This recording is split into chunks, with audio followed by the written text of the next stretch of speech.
Hello, everybody, and welcome to episode 22 of Play by Play, the daily wrestling podcast with myself, Aatif Nawaz, and returning after a little bit of an absence while he's been traveling across Europe, being a movie star. We welcome back after so long, Mr. Armaan Kirmani. How are you, sir? I'm very good. I've got the same attitude as I did before I went, the chip on the shoulder, as you might say. And if you haven't listened to episode 20, I did it while I was away, so I'm better than The Rock, because The Rock can't wrestle when he's away to Hollywood. So there you go. Yeah, I know. I think I tweeted out at some point. It's probably the only podcast ever that's been recorded about wrestling in Slovenia. So, absolutely. That was me. You got your record. That's brilliant. Okay, so right off the bat, let's start, as always, by thanking our wonderful partners at eWrestlingNews.com. eWrestling News is a fantastic website, a wrestling website. It's got all sorts of pro wrestling news, reviews, articles, opinions, everything on there. So check them out. And also a shout out to our guys at Top Rope Press. They're also friends of ours. Check out their website. It's great stuff. So, Armaan, straight into it. I know you haven't had a chance to vent about what happened on Raw. It seemed like WWE turned its booking somewhat on its head. They decided to insert Daniel Bryan into the world title picture. Of course, he beat Seth Rollins on Monday Night Raw, and we talked a lot about it yesterday, so I don't want to repeat anything, but I wanted to get your opinion on the subject, right? That is doing the rounds now on the internet wrestling community. They're saying that this result, or this situation we find ourselves in with Bryan taking on Reigns at Fastlane, this is WWE trying to play up to the Smarks. How do you feel about that? Well, I think it's good, to be honest. I think the fact is that they're addressing that there was a little bit of negativity at the Rumble, and they've got the free month on the network. So I think this appeases a lot of the hardcore sort of smarky fans, as you may. I'm still convinced that Reigns will, unless there's an injury, I'm still convinced that Reigns will go over. Otherwise, it completely devalues the Rumble, and I don't think they'll do that because they've backed Reigns all the way here. I can't see them sort of dropping it now. And yeah, I mean, I think it's fine because he needs a one-on-one matchup to go forward. I expect it won't be a clean finish. I expect whoever Bryan is going to feud with at Mania will be the reason Bryan doesn't win at Fastlane. So it's good for the pay-per-view because it's a brand new pay-per-view. It's good for the network because it's a free month. And it's good for Reigns because it gives him momentum going into Mania. So I think it's good that they've addressed it because a lot of people have been discussing it. But I don't see no big deal. I still back Reigns to go through. Do you? I mean, I'm going to tell you that Rich Latta, who was on yesterday, our special guest from One Nation Radio, he was on yesterday, and he kind of agreed with you. He's a big Bryan fan, but as a long-time Daniel Bryan fan, he's been conditioned to know that Daniel Bryan is going to be losing a lot of matches on his way to that big obstacle. Is it possible that do you think WWE? Let me start here. Actually, do you think WWE had this scenario in mind before the Rumble, or do you think it's the Rumble that's prompted this, and hence they're playing up to the fan reaction or the negative reaction that they had? Sorry, you're going to have to repeat that. I lost a little bit. Is it possible what? Sorry, can you repeat that? Is it possible WWE or had this scenario in mind pre-Royal Rumble, or do you think it's what happened at the Rumble that's prompted them to play up to the fans that were dissatisfied with the way it went through? I'm pretty sure that they weren't looking for this necessarily pre-Royal Rumble, but I'm not entirely surprised that they booked it post-Rumble. I mean, I think that they knew they were going to keep it quite fluid with Fastlane. They're never quite sure what the reaction, especially after last year, is. I think it's good that they've kept it fluid, to be honest, because there were talks at one point there was going to be a tag team main event, and I'm glad that we didn't go down that route because tag team main events never really seem to work as a big attraction, although they can probably get away with it in the network era. So I think they have to an extent adapted, and also I think they always adapt leading up to Mania because Mania is their big thing, and they don't want any numbers to be affected. So yeah, I mean, I don't think it affects their long-term plans. I still back Reigns, unless there's an injury, of course. But yeah, it'll be interesting to see. I'm really interested to see who Bryan will face, to be honest, and I expect Reigns to go over, so that should be interesting. it's possible that the result could go the other with the same booking that you suggested. Like there's an interference that causes somebody to lose. It's possible that Reigns doesn't go over, and I feel like WWE. Sorry, God, sorry, I was watching Network earlier, which is why I'm calling it WWF. But anyway, so I feel like they're doing a Lex Luger Bret Hart situation here, where they're just buying themselves a little bit more time, 3 or 4 weeks, just to see how ridiculously over Daniel Bryan is, if his popularity is going to hold. I feel like they did Roman Reigns a little bit of an injustice, and I mentioned this yesterday, that Reigns actually got a really good reaction at Monday Night Raw. I'm not surprised. I'm not surprised. I expected him to get a reaction. I was very critical of the backlash that he got at the Rumble. I really can't see them turning against Reigns and going for Bryan now, because. But they've already done that, man. This is what I'm saying. They pulled. It's almost like they pulled out a little bit too quickly, because they booked Reigns to look a little bit weaker, a little bit more petulant in his behavior on Monday Night Raw. He had a backstage segment where he was saying to Bryan, get the hell out of my dressing room, and he was wound up by the booking. Now, eventually, he aided Bryan's win against Rollins. Well, that's fine, because I think that they need a little bit of that negativity with Brock being so over going into Mania. I don't see that as a reason why Bryan should go over. If you think about it, if they do that, it completely wipes off the Rumble as a big pay-per-view, and people lose trust in it next year as well. I can't see them doing that. I don't see any benefit for them doing that. And as I've said before, look, the fact is, right, all these people that have been complaining that Bryan didn't get his spot at the Rumble, well, they don't really have any reason to complain now. The WWE have almost called their bluff. He's been put in the main event. This is as good as Bryan being in the last 2 of the Rumble now, by being in the main event at Fastlane, right? So if Bryan doesn't go over, technically you can have no reason whatsoever not to back Reigns 100% off the back of what all the criticism was at the Rumble. This is the thing, though. So Triple H mentioned this on the podcast they did with Steve Austin as well, where he talked about being somewhat frustrated about the lack of patience a lot of fans have shown. They expect to get their way because they're inside the business. When they get a finish that doesn't really fit into the course of their real expectation or their real understanding of the business, they're like, oh, come on, was the expression he said. Come on, give me what I want. Obviously, that's not going to work. Now, I think at Fastlane, I think WWE, that I still think they're playing to the fans a little bit. They know who the hardcore fans are. In the interview, one of the things that stood out for me was when Triple H said something like, when he was talking about NXT, he said, "I know who my fan base is. I know who the subscribers are. They're the young adult males. They're the people that watch NXT. So I write NXT for them. And surprise, surprise, NXT is the darling of the internet. It's the darling of all the hardcore wrestling fans.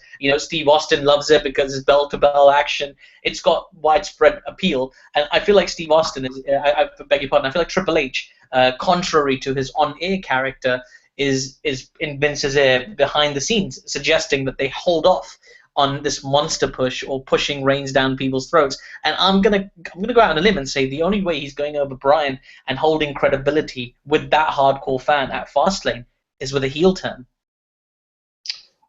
Well, look, again, I've said this in my podcast earlier. I said it in the article I wrote on eWrestling News. I think that the era of the heel and the face is blurred now, right? Yeah. In this network era, the heel is in fact the booking itself, and that's exactly what we're talking about on today's podcast. Is if the WWE are working the Smarks, and I've already said very clearly that in my opinion, yes, they are, because that is the antagonist at the moment. I mean, if you remember back in the day when you had Austin sort of coming in. There was the authority in Vince McMahon that wasn't very proud of him, that wasn't, happy with his character, his beer drinking, and all of that, and he put 2 fingers up and was a common man rebelling. And that's almost the exact same thing that we're having with Bryan at the moment. It's just it's a PG era, so it's done in a slightly different way, and it's not McMahon, it's Triple H playing the on-screen authority. But on top of that, the fact that we've got the internet and the backstage, as Triple H alluded to in the podcast, is such an important part of today's product. In fact, I think at the beginning of the podcast, he was almost going down the route of saying, if you listen carefully, and he sort of backtracked a little bit himself, he almost said that the backstage is even more important than Raw, which then you really quickly realized wasn't the best thing to be saying about its own product. But that's in fact, that is exactly what I've been saying. And that is the truth, because you've got to understand, Raw comes on a Monday, it's got its 3-hour segment, and then it finishes. But the backstage stuff carries on 24/7, 7 days a week. And Armaan, sorry, I don't mean to interrupt you, but like me, I'm sure you have the same habit every week. As a Smark, as an internet wrestling fan, as a long-time wrestling fan, if you watch Raw, then next you're going to check what the ratings were, then you're going to check what the crowd response was, then eventually you're going to keep track of what the share value is, you're going to check what the pay-per-view buy rates were, what's the network subscription, and when Brock Lesnar's contract is up. This stuff is really interesting, and people want to know about it, right? Yeah, no, I agree. In fact, somebody's tweeted a wonderful thing to us that I think we retweeted out earlier, which was we've got to get rid of this concept of the IWC now, because actually everyone has got the internet in their pocket, which means almost everybody is now an internet fan. So the point of is that whether you're on the WWE app, whether you're on WWE.com, whether you're watching the network, in fact, around the programming, the weekly programming, a lot of the information they're actually giving us is now accepting that it's a post-kayfabe era. In fact, they mentioned the term kayfabe on the Austin's podcast. So that in itself is an acknowledgement that the product itself is important, but the stuff that we know now of the business, inverted commas, is equally as important. So clearly they have to address that, because people are no longer going to buy the era of just accepting what the booking is. I mean, if we go back to, say, WrestleMania 11 when Diesel beats Michaels, and I made this point earlier on as well, that Michaels needed 2 WrestleManias to get over and become the face of the WWE, right? And Michaels is a legend, probably arguably the best ever, as we've said. But if WrestleMania 11 was to happen today, can you imagine what the Smart reaction would be towards Diesel, who goes on to become one of the best ever heels the industry's ever seen? I'm gonna take that. I don't know about Diesel, my friend.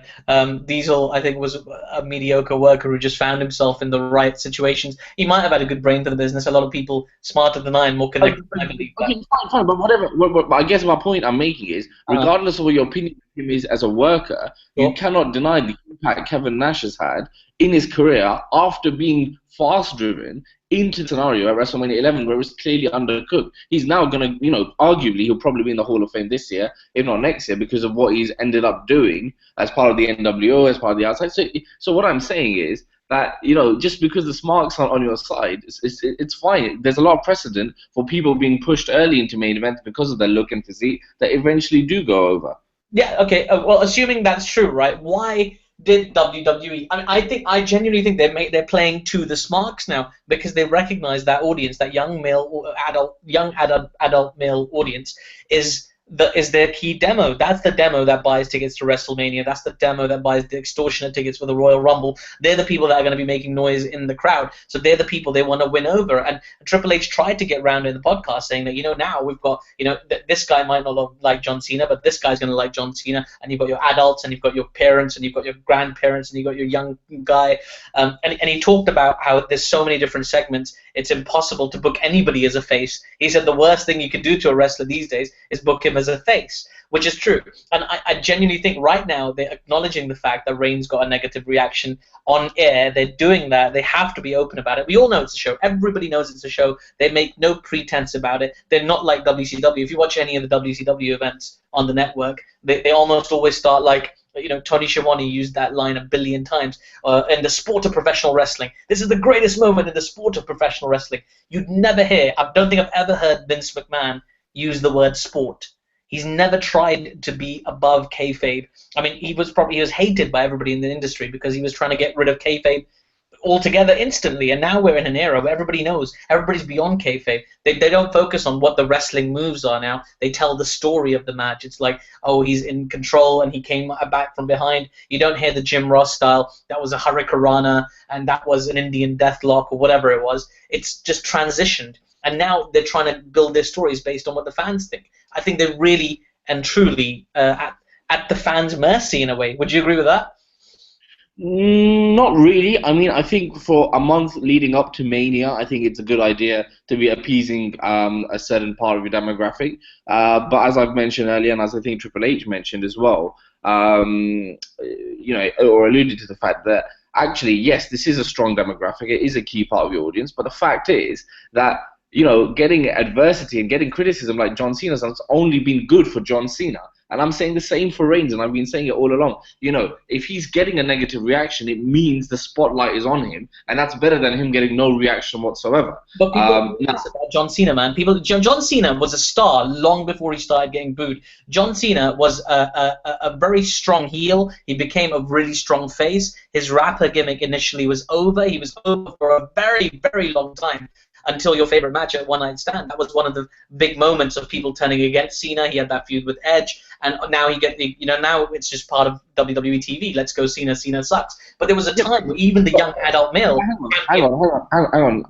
Let me just stop you there. I mean, that's fine. He goes. Oh, if you're saying he makes his peak as being over by 2006, when did he become champion? In fact, the Rumble in 2005 was won by Batista, so he clearly wasn't completely the face of the company. He was over, but he wasn't the face of the company even by 2005, right? So, in fact, we're only giving him between 2004 and 6 for him to make the impact, and then eventually go on to have something like a One Night Stand. Well, that's a lot longer than Reigns, is my point. He's already held the World Championship. No, it's not a lot longer. It's actually marginally longer. It's just that Reigns was part of a trio, and it made his impact. As I've said earlier, no one was really criticizing Reigns at all when he was part of the Shield. So Reigns is already a superstar, and he's already a household name. It's just that that John Cena didn't come in as part of a faction, and the only thing John Cena had in front of him was that he had his individual gimmick that was getting over, and also came in as a heel.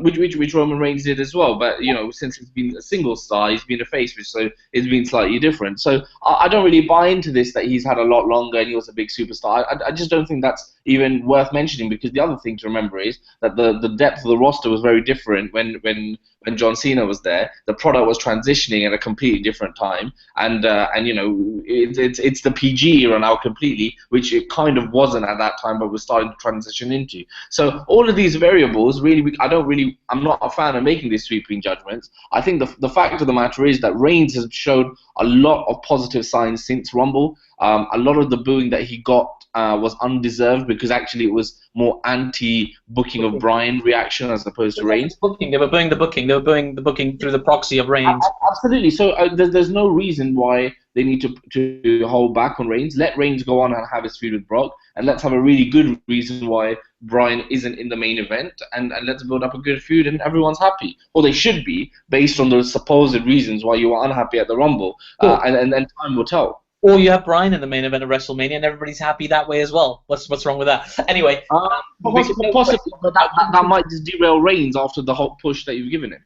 I don't. Again, if you give Reigns something else that's valuable and of substance to do at Mania, I don't think it devalues him at all. If you give him a strong figure to face at WrestleMania, if you give him a strong anything now would be a relegation after he's been told that he's won the Rumble, and we've been told about the impact of the Rumble and being in the main event. So as soon as you give him anything apart from the look, one way or another, Reigns has to be in the main WWE title picture. If he's not, it's a clear motion. I don't disagree. I like the fact that I don't like the fact, I should say, that the Royal Rumble has lost its meaning a little bit. You don't often see the winner of the Royal Rumble in the main event of WrestleMania anymore. I still remember Alberto Del Rio, who cashed in his main event thing against Edge, if I'm not wrong, and he didn't win. He was in the opening match and he lost. And same with Sheamus when he won. He actually won his match, but he was in the opening match against Daniel Bryan of all people, and he won the world title that year. So it was just that winning the Royal Rumble really means going to WrestleMania anymore. And I'm with you. They should rectify that the winner of the Rumble is definitely in the main event of WrestleMania. But it's a path they've gone down before and decided. And they've decided to undermine it before. I don't see why they wouldn't anymore. I think right now they really value the support. One key thing to sort of add to what you're saying, though, which makes this year different, is that all those years that you talked about that it wasn't the main event was when we had more than one WWE belt, as in you had the World Heavyweight Championship, which is the ones that they fought for, which wasn't necessarily the main. So I don't think with the fact that they've built the single belt now, made it undisputed, and now had the single belt, as opposed to last year when they were still carrying around two belts, I don't think you'll have anything but the WWE Championship in the main event. But there's been other instances. I mean, look at Steve Austin against Bret Hart. Steve Austin won the Rumble in '97, went to WrestleMania to face Bret Hart. He wasn't in the World Championship match. And equally, You've got, I mean, last year, okay, fine, you had Batista in the main event for the World Championship, but he was very much the afterthought, and I don't think Reigns can afford to be that kind of afterthought. The WWE has long-term plans for Reigns, and Reigns isn't on Batista's level in terms of legacy that the fans would just accept him anyway. Listen, man, I want to pick you up on one point that I completely disagree with. Okay, you're almost equating Roman Reigns' current situation with John Cena's situation when he started to get booed. John Cena was a star, a big, big star, before he started to get booed by the WWE Universe. He was, but I can't believe I'm saying the jargon now, by the fans. He was booed by the fans, right? And it was only that small section which grew over time. But John Cena was a star. He was headlining pay-per-views. He was a box office attraction. He was a box office draw. And he still is to this day. And he's proven himself as somebody who can hold the company on his shoulders, regardless of what a lot of people of a certain demographic think. Reigns is not on that level yet. You can't. He could. I'm not saying he can't be. He could, in his own way, be the face of WWE over a long period of time. I kind of hope he is. But he's at the moment, his situation doesn't really parallel John Cena for me. To go into No, more. fine.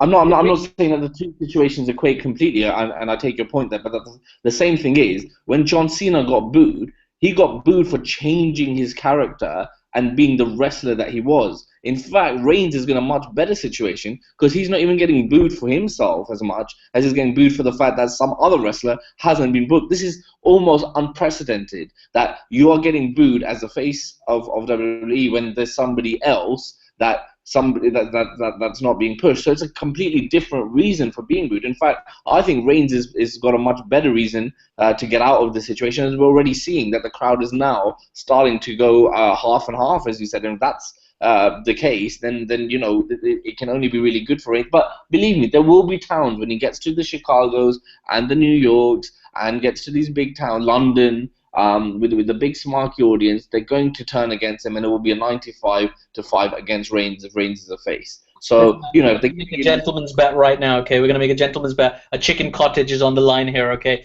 We're probably going to go, when they come to London in April, you and I are definitely going to go, obviously, WrestleMania Revenge Tour, probably the Raw taping. We might even take the other halves along, right? We're sitting there watching, right? Roman Reigns comes out. I guarantee right now he will be booed out of the building mercilessly. Do you think anything but the contrary is possible, regardless of whether he comes in with the World Championship or not? But I just said the same thing. Oh God, okay, never mind. I have to buy my own chicken cottage. All right, never mind. Okay, listen. You kind of wrote me into a bet of something I've actually just agreed with you. Okay. What I'd like to say, I'm just not used to it, man. I'm not used to being agreed with. That's the thing. Listen, okay, well, here's my question. I guess what I'm saying is what I'd like to see is him getting a fair opportunity by the London crowd, and not just this hype that I think is going around to boom that becomes the fashion, which is something that's spread with John Cena. Okay, let me ask you a question before you ask me that question. As we head off, do you think that John Cena being booed is justified by the WWE Universe over the period that he has been booed? Let's say 2006 onwards. Up until now, it's been what, 9 years since ECW One Night Stand? Is it justified? And if the WWE had, demoted him, would that have been best for business necessarily? I see where you're trying to go. I'll do it linearly. I'll follow your train of thought. Yes, I think they're justified in booing John Cena. No, I don't think demoting him was the answer. I think ideally a change in John Cena's character would have been great for business, but WWE don't want to take the risk that they'll lose out on millions and millions of dollars in merchandise. And I can understand that. They're a public company, so I can understand that. But I think it wasn't impossible for WWE to actually pounce on the opportunity to turn Cena into a mega heel, the kind that Hulk Hogan was in the NWO days. He was a mega heel who drew enormous houses against a whole bunch of faces until the NWO ran its course. But I give Vince more credit. I think he's smarter than to waste a heel John Cena. But I don't think we'll ever see a heel John Cena, so let's not go there. But I see what you're saying. You're saying that if WWE were to pull out of this Reigns push now because of the anti-crowd reaction, they could just be sitting on the opportunity to build a megastar for the future. That's what you're saying, right? Yeah, absolutely. And the reason that Hogan was able to get that reaction, which took years for his turn, which they discussed for years when Hogan stopped getting the reaction that he was used to getting, was because that business itself started to move to an attitude era. Now, the reason they're not going to, as you say, risk the millions is because they've made a conscious decision with their sponsors and their network and their partnerships that they're not moving towards that TV-14 demographic that they used to have. So as a reason, it's completely unfounded and unprecedented to suggest that John Cena heel turn would have been anywhere close to business. It might be something we would have liked to see creatively as a 1 or 2 week thing, but for something that has lasted over 9 years since he's been booed, it would have been an absolute disaster because unless they move the whole programming, which has far more wider consequences as a public company, which is trying to aim at the PG audience. So it's completely silly to suggest that it would have been best for business without any precedent. Now, it could have worked. Well, the precedent is Hogan. No, it's not, because the Hogan only works when you move the whole programming to an Attitude Era in that generation, and the programming becomes. Wait, hold on. The Attitude Era came after that. The Hogan. Agreed. I agree with you. I'm not disputing what you're saying, but the fact of the matter is, if wrestling in that era, whether it was WCW or WWE, was still aimed at the PG audience, Hogan would not have been a super hot heel that would have sold merchandise. The only reason he sells it is because it becomes cool to now watch groups like the NWO or D-Generation X or Steve Austin or The Rock or the Triple H's of that era, because now suddenly it's cool and they're actually de facto faces even though they're heels. And that's what Hogan became and when he reinvented himself. Now, I don't think that in the PG era children would, and WWE can afford to make a heel John Cena popular and or outsell more merchandise, because that then starts to get them into trouble with their sponsorships, their networks, and all their deals. It's not the same thing.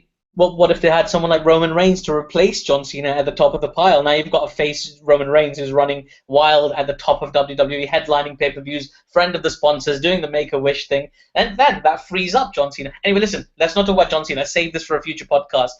Would a heel John Cena be good for business? I think that's a great chat, and we can do more about that later. We're coming to the end of the podcast, Armaan. It's been fun having you back. I miss having these debates because when I have Rich on, he just agrees with everything I say, and I with him. So you're back, and celebrating that you're back, let's let you give a match of the day.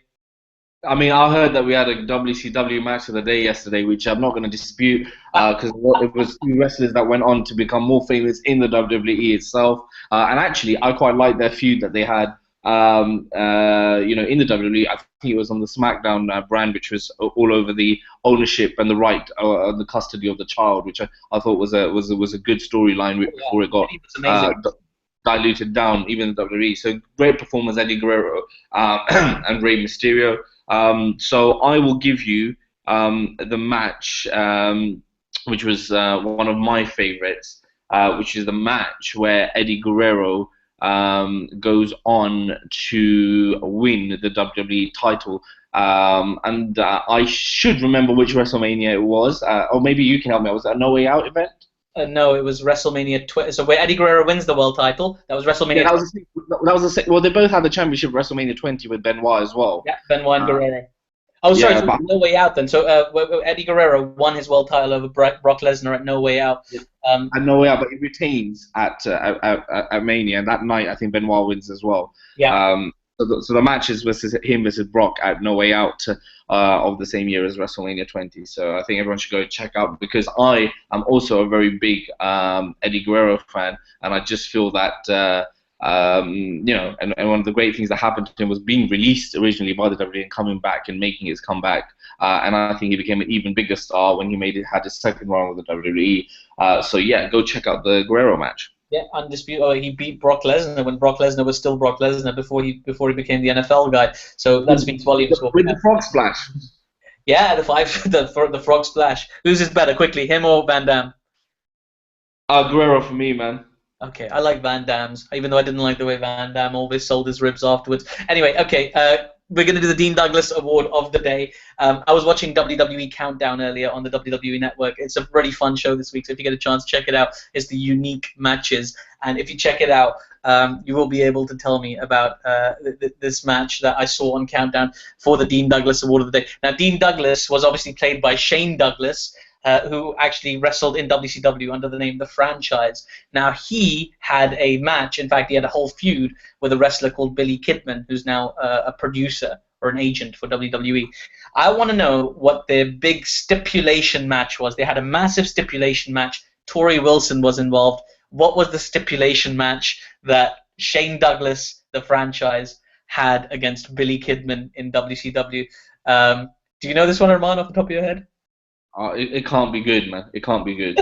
It's not. It's not. But yeah, that's the Dean Douglas Award question of the day. So let's get your responses in, guys, and hopefully we can reveal a winner tomorrow. That does it for today, ladies and gents. Thanks for joining us. We've had fun chatting. The original crew back together again. We'll be back tomorrow for another episode of Play by Play, because we are a daily wrestling podcast. We hit it daily, daily, daily. Any parting words, Armaan? Take that, Danger Rich.